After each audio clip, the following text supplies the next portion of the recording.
Hello everyone, I hope everyone's 2019 is off to a great start. Here's a little painting I did and I posted in our watercolor group, and one of our members asked if there was a video, and there wasn't a video.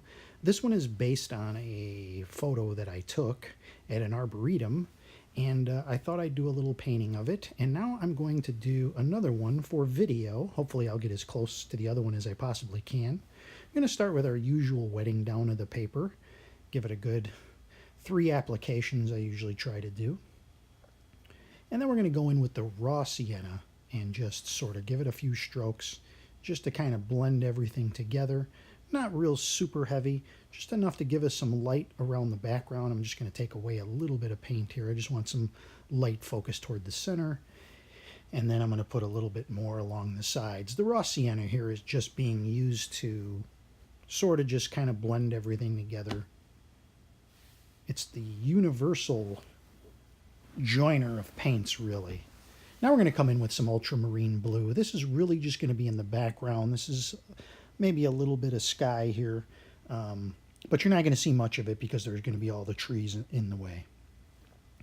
So it's really just something that's going to show through ultimately.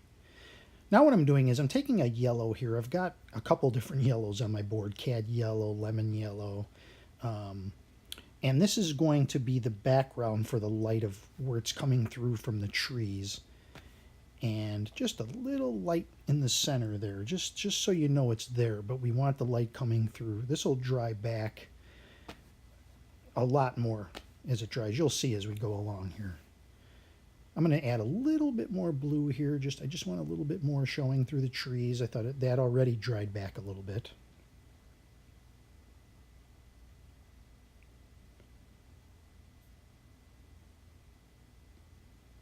Okay, next thing we're going to do is start just kind of laying in a little bit of a grass shape here. Yellow, ultramarine blue, a little bit of maybe Payne's gray. Not too much though. We don't want it to be that dark yet. Now for the path area, we're going to use some light red, maybe with a little bit of burnt umber. And you can see it's not mixed real well on the brush, which I want it to be that way. And we're just going to make this path here, just laying it in a general way, and we'll come back and there's a little bit more burnt umber with some Payne's gray there, just to create some shading in the road, just to create some variance there in the road.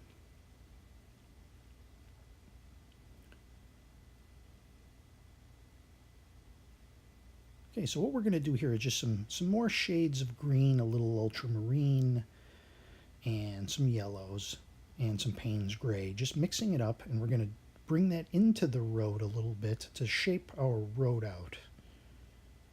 And this is really just random. I'm not have anything real specific in mind, just to make it look like it's a sort of a little bit of an overgrown area outside of the path. And you want a little bit of those lighter greens to show through, and that's going to create some variety. It's going to look like light is hitting certain areas. Darker as you get down toward the bottom of the piece.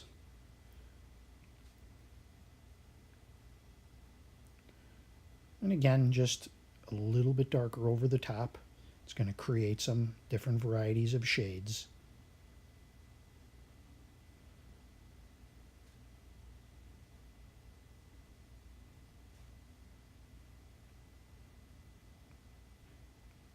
Just give it a little mist. I gave it a little mist of water there. It's starting to get a little dry. I probably should have did this when I did the sky, but what I'm doing is I gave it a little mist of water to wet it down again, and I wanted some distant trees fading. In this case here, I got lucky because we're going to be covering a lot of this. But I did spray it so that I could just kind of lay in with the number 3 rigger, just some faded trees that are going to look like they're in the distance. And you can see they're diffusing, so it's working. We don't have to worry about disrupting that sky too much because it's going to be in the background, so it's not really going to be an issue. Just little squibbles with the number 3 rigger so that we can look like there's some branches there. Probably won't even see them too much when the foreground stuff goes in. Quick dry, Just a quick overall dry here, just so we can start laying in the trees a little bit closer. Okay, so now that that's dry, and I edited out some of that hair dryer stuff so you don't have to listen to that, but now we're going to put in some closer trees with stronger paint here, some burnt umber ultramarine blue, and we're just going to start laying these in, some of the somewhat distant yet closer, just using the edge of the hake here. You can use whatever you're comfortable with. If you're using a finer brush, that's okay too. I'm just using just the edge. Sometimes people have a hard time getting that nice edge on there. You can squeeze the hairs together. That seems to help a lot. Shapes is what you're going for here, just the shape of the tree. You're not trying to make the most perfect tree that you've ever seen. It's really shapes. When you stand back and look at it, it makes sense. I covered up a little bit of that background there. Sometimes that can't be helped. There's your basic tree shapes there. And just to get the trees so they don't look like they're floating in midair, just put a little foliage at the bottom of each tree. I'm taking my card here. You don't have to do this. You can use a brush, a paper towel, any method that you have. I like how this looks on this paper when you make a little bit of the bark effect. I think it's just a very light sliding down of the card. And it might have been too much. I'm just going to take this hake brush here and just darken the edge up just a little bit there.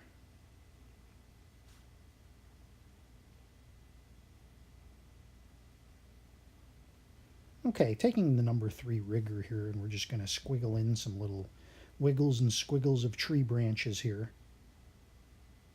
Just flicking it, creating some branchy-like shapes. Trying to keep that number 3 rigger with enough paint on it and wet enough is always a challenge. It's something you'll have to experiment with, making it a sort of an inky consistency almost.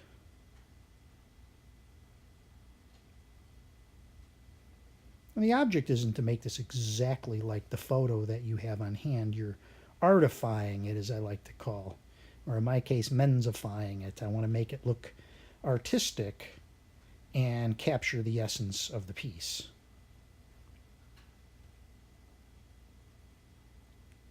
And in this case, I'm making it a little brighter. It was a little darker in the picture.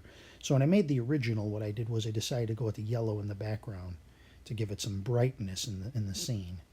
Here I'm just popping in a couple more trees. I should have probably did these already, but these are just trees that are a little bit more in the distance, just to make that path look like it's going forward.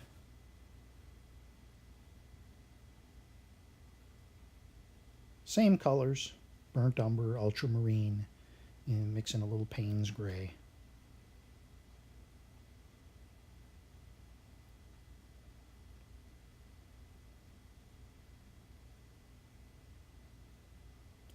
And again, just anchoring them into the ground a little bit more, a little darker colors here. And just to look like it's settled into the ground there. Taking some of the green, again accenting those little areas. I just kind of do that as needed, as I call it as I go.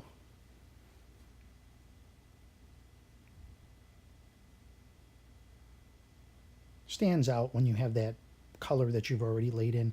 Now I'm going to use that same green color just for consistency. A dry hake, not a lot of water on it. And I'm just bashing that into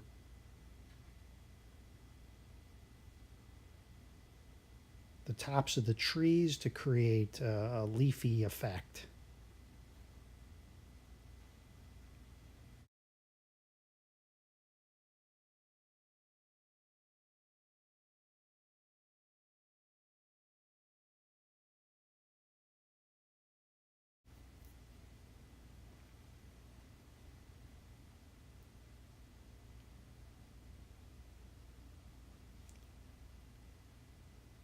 Okay, I'm going to put the figures in now.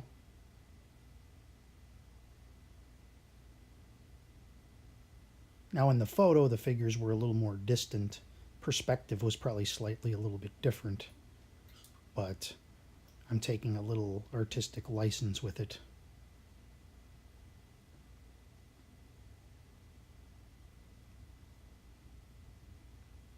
Burnt umber, a little ultramarine, just a little Payne's gray, just getting those figures nice and dark. You can put a little colors on them if you want to. You can do the little bit of a maybe reddish shirt or something. I like the silhouetted figures here a little more.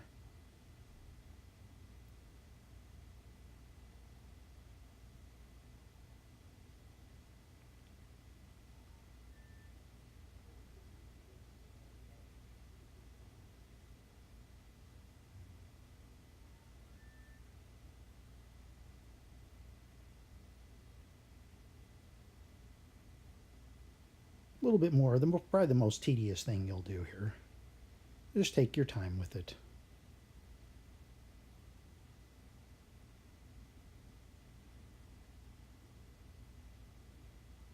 And then finally we'll put a little shadow underneath them so they're not floating off the ground.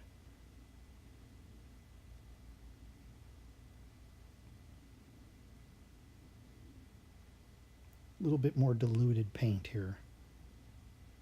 Just slowly, narrowly putting it in so you don't get too out of control with the shadows and they get super wide and they, again, get out of control.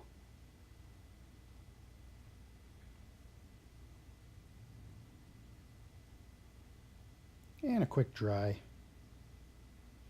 Now we're going to take a little bit of white gouache just on the tip of number 3 rigger and just highlight around the edges of the figures just so that they stand out a little bit more. Just around the shoulder and the head. You don't have to do this, but I think it's effective. It just gives the figures a little bit of a highlight.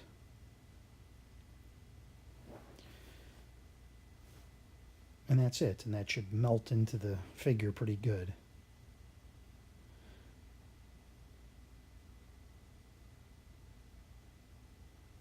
Now the last thing we're going to do here is that shadow. I'm going to take a smaller Hake brush and we're going to make up a shadowy color.